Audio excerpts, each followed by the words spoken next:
गुरुजी भगवान कुर्म ने इतने जब भगवान विष्णु ने कुर्म अवतार लिया तो इतने बड़े पहाड़ को एक कुर्म ने अपनी पीठ पर रख करके, वो तो भगवान थे लेकिन एक देखा जाए मनुष्य के नेत्रों से तो एक कुर्म ने इतने बड़े पहाड़ को लिया और इससे नाग की सैया से वो किया, तो भगवान कुर्म ने ही क्यों उसका वो किया?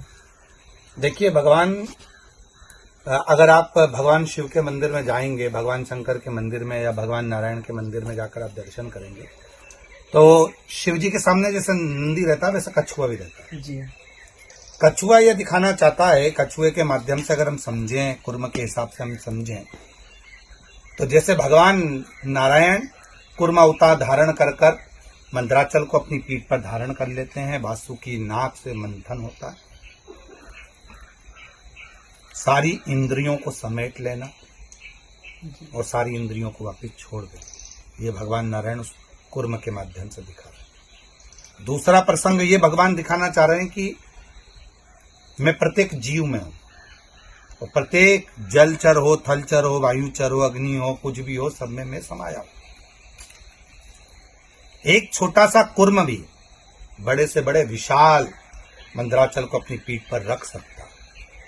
तो दुनिया में ऐसा कोई कार्य नहीं है जो मनुष्य नहीं कर सकता, सब कुछ कर सकता। जब एक भगवान कुर्म अवतार धारण कर ये दिखा रहे हैं कि मैं स्वयं छोटा रूप धारण कर एक बड़ा काम कर सकता हूं, तो आप क्यों नहीं कर सकते? ये भी भगवान दिखा रहे हैं। दूसरा, इतना विशाल जो पर्वत है मंदराचल, वो भगवान अपनी पीठ पर धारण कर रहे हैं। किसके लिए?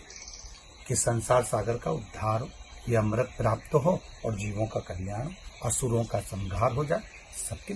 जब अपने भीतर जब करुणा का भाव आता है, किसी के लिए अच्छा करने का भाव आता है, तो बड़े से बड़ा पहाड़ भी हल्का हो जाता है, बड़े से बड़ा दुख भी हल्का हो जाता है। जब हमारे भीतर कुछ अच्छा करने का भाव आ रहा है, समर्पण का भाव कर रहे हैं, किसी के लिए अच्छा करने का सोचते हैं, तो बड़े से बड़े विशाल जो पर्वत है वो भी हल्का हो जाता है। तो हमारी विवेकता से, हमारी बुद्धि से तो हम ये कहेंगे कि भगवान कुर्म ने जब पर्वत को धारण करा और जनमानस के कल्याण की जब भावना आई तो अपने आप पहाड़ भी हल्का हो गया और भगवान का वो अमृत प्राप्त हो गया। तो ये प्रेरणा आनंद का सुख देती है।